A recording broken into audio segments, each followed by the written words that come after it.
Mesdames et messieurs, bonsoir. Soyez les bienvenus pour cette nouvelle édition de votre journal de 22h. Au sommaire de l'actualité.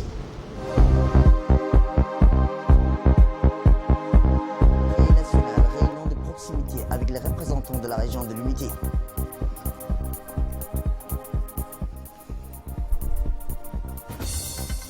Et enfin, dans l'actualité internationale, aux États-Unis, inondation catastrophique après le passage de Sally sur le sud-est des États-Unis.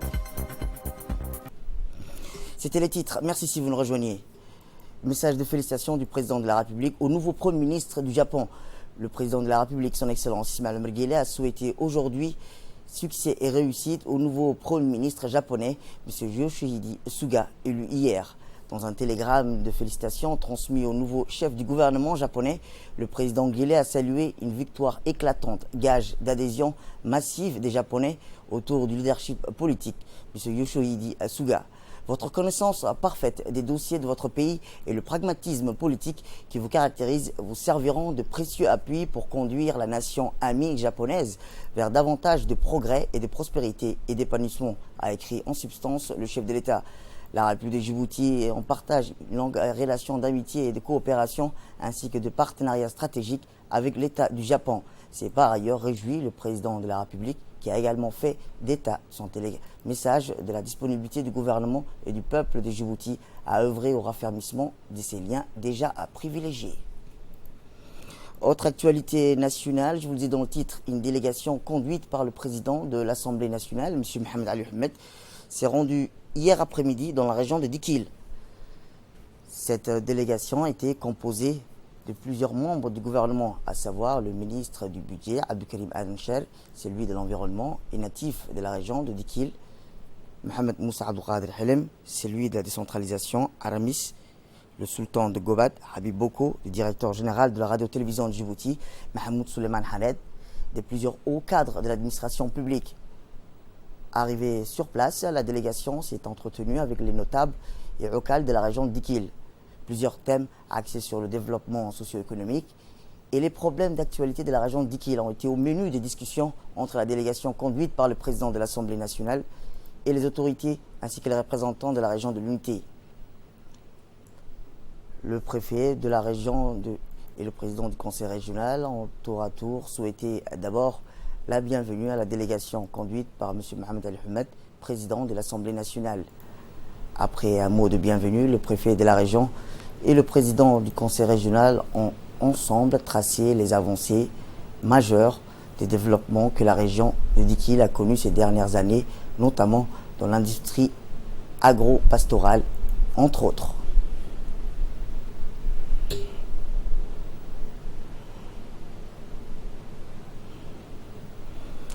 En prenant la parole en premier, le président de l'Assemblée nationale, M. Mohamed Ali Ahmed, s'est dit très heureux de l'accueil réservé à lui et à sa délégation. La suite avec Hussein Aoulet.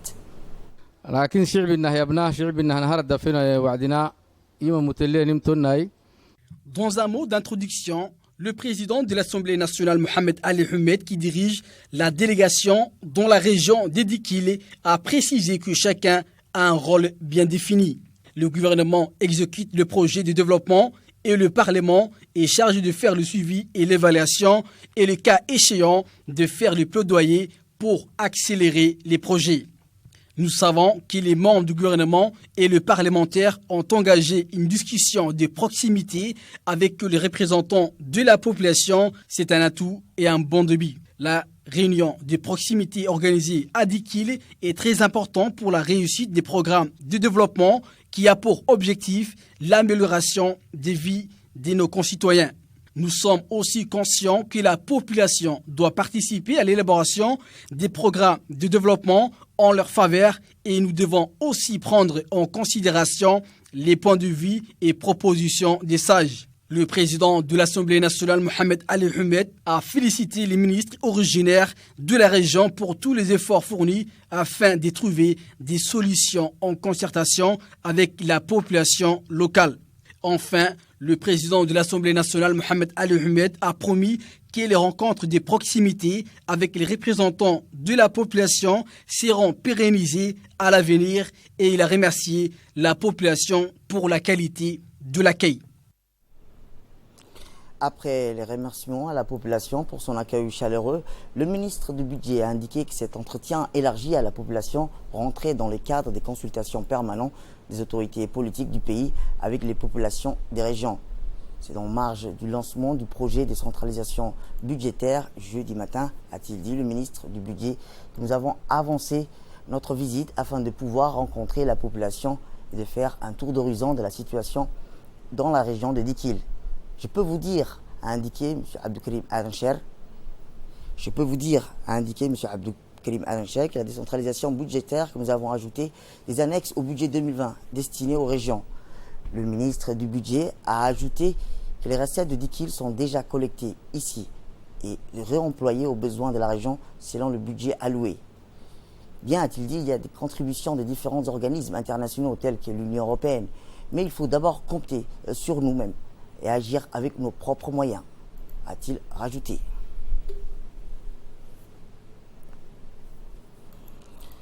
Place maintenant au débat et aux questions. Les notables et locales ont tour à tour souhaité la bienvenue au président de l'Assemblée nationale, M. Mohamed Ali Houmed, et à sa délégation. Ils ont par la suite fait part de leur satisfaction des services fournis par le gouvernement et qu'ils sont confiés pour l'avenir. M. Hamadou Arami, secrétaire d'État à la décentralisation, a souligné que dernièrement, le président de la République, son Excellence Ismaël Omar Guelleh, avait effectué une tournée dans les 5 régions de l'intérieur et avait tenu des réunions de concertation et de proximité sans intermédiaire avec les représentants des populations. La suite avec Mohamed Abdelrahman.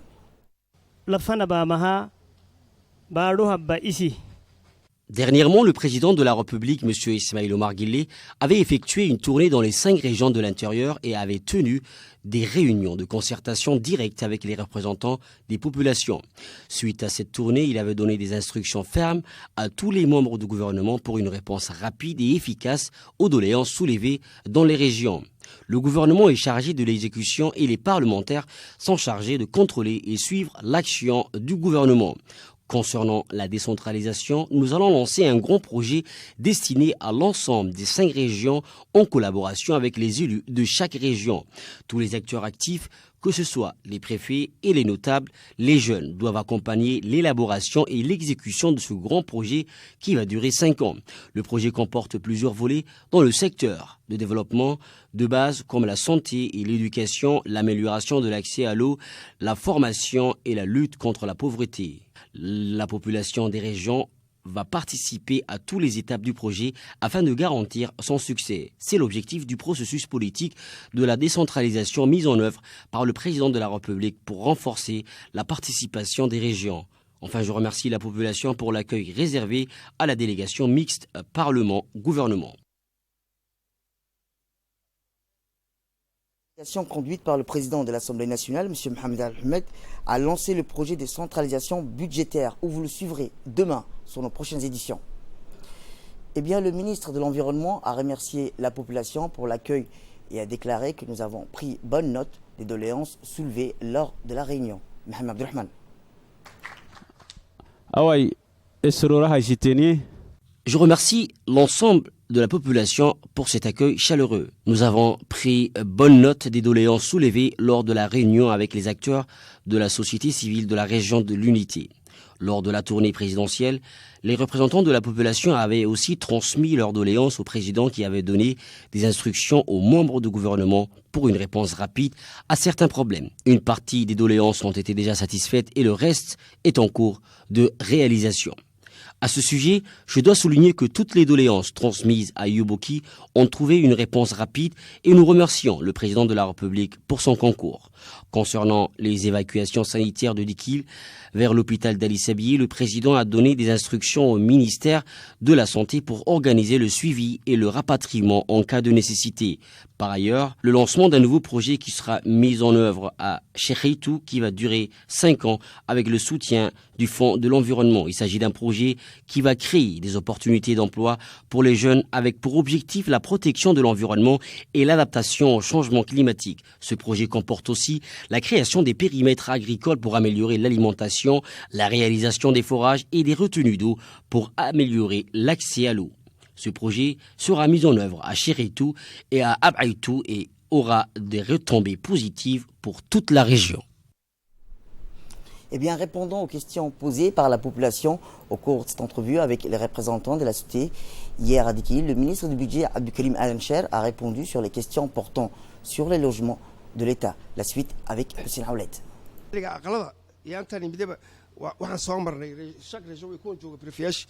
Répondant aux questions posées par la population au cours de cette entrevue avec les représentants de la société, hier à Dikil, le ministre du Budget Abdoukarim Al-Ansher a répondu sur les questions portant sur les logements de l'État occupés depuis très longtemps par certains agents de l'État et dont l'état de délabrement est très avancé pour certains. Suite à la demande formulée par de nombreux occupants qui ont demandé l'achat de ces logements à l'État, le ministre du Budget Abdoukarim Al-Ansher a indiqué que tout d'abord, le président de la République, Ismaël Omar Guelleh, avait demandé dès son arrivée à la magistrature suprême un inventaire complet du patrimoine immobilier de l'État afin de classifier les différentes catégories. En ce qui concerne les régions, nous avons décidé de mettre en état les logements délabrés et de les octroyer aux fonctionnaires de l'État affectés ici au lieu de leur louer des logements privés. C'est dans cette optique que tous les logements seront remis en état, mais cela prendra un peu de temps. Après cette phase de remise en état, les logements seront mis à la disposition des différents ministères. Pour ce qui est de votre requête d'acquérir ces logements, je dirais que nous ne devons pas dépouiller l'État de ses biens immobiliers, mais dans les cas où, après cette mise à disposition des ministères, il en résulterait un reliquat. Dans ces cas seulement, l'État pourra les céder à leurs occupants parce que cela constituerait une charge d'entretien inutile. Eh bien, concernant l'évolution du Covid-19 dans notre pays, 617 tests ont été pratiqués aujourd'hui. Des cas ont été diagnostiqués positifs. Rappelons-le, respecter les gestes barrières et les mesures barrières, le port de masques, le lavage des mains au savon ou au gel hydroalcoolique. Rappelons-le aussi que les personnes âgées, celles souffrant de maladies chroniques ou fragilisant leur système immunitaire, demeurent les plus vulnérables face à la pandémie. Eh bien, le médiateur de la République, accompagné de hauts responsables de son département, ainsi que les parlementaires de la région de Tadjoura, où ils étaient rejoints par le préfet et représentants du conseil régional, où un protocole d'accord a été 6 fois entre les différents partis. Avec ces protocoles, le médiateur a souligné qu'il s'agit d'une exogène du président de la République, toujours soucieux du bien-être de sa population, d'avoir une approche de proximité afin qu'aux citoyens djiboutiens trouvent ses droits où qu'ils soient sur le territoire national. Les participants ont manifesté leur souhait d'unir leurs forces afin de trouver une solution pérenne aux différentes qui peuvent rencontrer les citoyens. Retour à Djibouti, où dans le cadre de la célébration de la journée internationale de la protection de la couche d'ozone, le ministère de l'Urbanisme et de l'Environnement et du Tourisme a organisé ce matin dans la salle de conférence de la Direction générale de la douane un atelier de formation des agents de la douane sur le contrôle de l'importation des substances appauvrissantes de la couche d'ozone. Cet atelier avait pour objectif de former les douaniers et d'autres agents sur le contrôle de l'importance des substances appauvrissantes de la couche d'ozone et l'apprentissage et la maîtrise des techniques de détection des substances appauvrissantes de la couche d'ozone. La cérémonie d'ouverture a été présidée par M. Dine Abdullah Omar, secrétaire général du ministère de l'Urbanisme et de l'Environnement et du Tourisme. Cet atelier, entre autres, a vu la participation du directeur de l'Environnement et du Développement rural, du directeur général adjoint de la douane et des droits indirects, M. Idriss Abdi Talan, et le coordinateur national du projet Ozone, M. Idriss Ismaël Nour. Cet atelier s'inscrit dans le cadre du plan de gestion finale des hydrochlorofluorocarbone et permet d'outiller nos douaniers.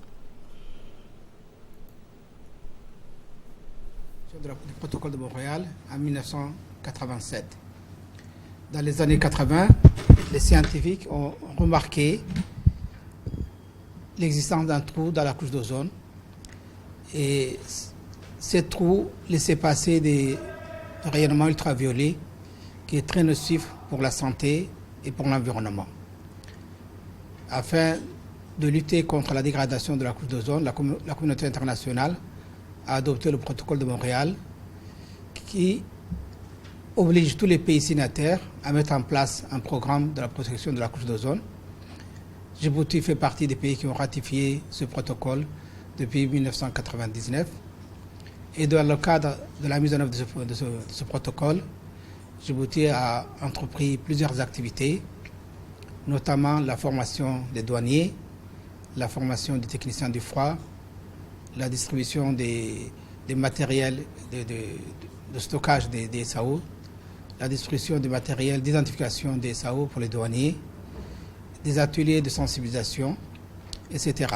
On a aussi mis en place un cadre réglementaire, un décret interdisant progressivement l'importation des substances appauvrissant la couche d'ozone. Autre actualité dans ce 22h, c'est aussi le chef d'état-major général des armées, le général de corps d'armée, Zekreshir Ibrahim, qui a reçu ce matin dans son bureau l'état-major général des armées, le général de brigade aérienne, Stéphane Dupont, nouveau commandant des forces françaises stationnées à Djibouti. Le général Stéphane Dupont a pris le commandement du Comfort le 1er septembre 2020. Durant sa carrière militaire, le général Stéphane Dupont a déjà effectué un séjour de 2010 à 2012 à Djibouti en qualité de commandant de la base aérienne 188. Accueilli opérant de l'état-major avec les honneurs par le colonel Wegdi Jama Moussa, chef de corps du régiment quartier général, le général Stéphane Dupont s'est dirigé vers le bureau du chef d'état-major général des armées. Cette première visite du Comfort, le général Stéphane Dupont faisait office de prise de contact avec le CMGA djiboutien. A pris part à cette visite le lieutenant-colonel Mohamed Rayad Nedji, chef du cabinet du CMGA. Dans son discours, le général Zekreshir Ibrahim a d'abord souhaité la bienvenue au nouveau Comfort pour son deuxième passage à Djibouti, terre d'échange et des rencontres.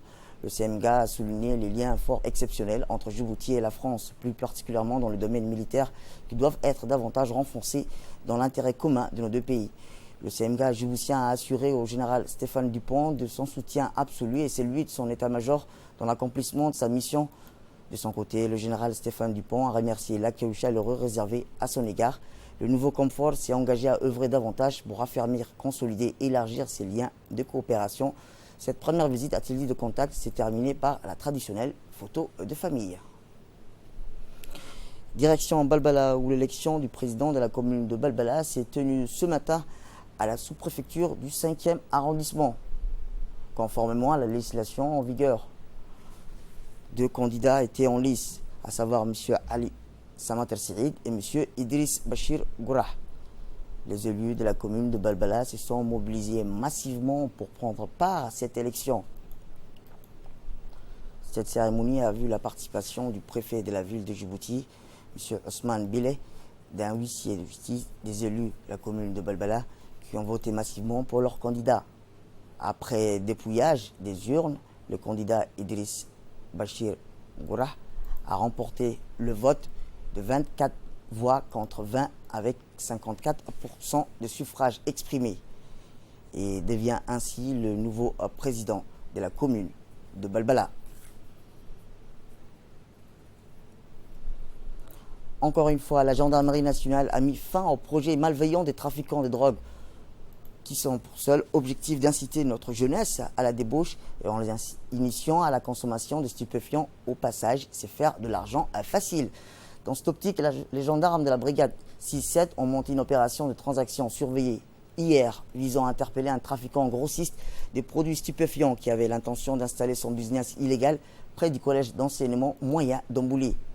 C'est à bord d'un véhicule usage taxi et accompagné par ses deux fidèles compagnons que le trafiquant présumé est rentré dans le dispositif déjà mis en place par les enquêteurs de la gendarmerie. Les trois trafiquants ont aussitôt été interpellés. La perquisition effectuée sur le véhicule a permis la découverte de 8 tasses d'herbe de cannabis. Ensuite, les gendarmes ont procédé à la perquisition de la cachette de ce dernier, 6 aux zones industrielles, où 16 autres tasses ont été retrouvées, soit au total 24 tasses d'herbe de cannabis pesant au total 2 kilos, d'une valeur marchande de 192 000 francs. À l'issue de l'enquête, les trois trafiquants seront déférés devant la justice pour répondre de leurs actes. Quant au véhicule ayant servi au transport de la marchandise illicite, il a été immobilisé à la brigade 6-7. La gendarmerie nationale s'engage à continuer sur cette lancée et éradiquer toute interférence criminelle qui nuit à l'avenir de notre jeunesse et par conséquent celui de notre pays. Direction Dikil, où le préfet par intérim de Dikil a réceptionné lundi dernier un lot d'importants des produits agricoles composés des dizaines de cartons de graines et de semences contenant chaque carton plus de 700 sachets de semences et des kits d'arrosage de tuyaux du système goutte à goutte, main propre des nouveaux sous-directeurs régionaux du ministère de la Culture, M. Ali Mohamed Ali, qui ces derniers produits est destiné aux agriculteurs des différents coopératifs de la région de Dikil. La cérémonie de réception a eu lieu à la résidence de la préfecture en présence du préfet par intérim, Youssouf Ali, et de tous les présidents et membres des différents coopératifs. À cet effet, le préfet adjoint a remercié la direction de l'agriculture. Réceptionner l'envoi des semences par le ministère de l'Agriculture, de l'élevage, de l'hydraulique et des ressources hydrauliques qui nous ont été remis par M. Ali, le sous-directeur régional de l'agriculture pour la région de Dikil. Nous sommes très fiers, très contents de les recevoir. Nous en remercions le ministre, nous en remercions le directeur de l'agriculture, nous remercions aussi également le sous-directeur, le sous-préfet ici présent.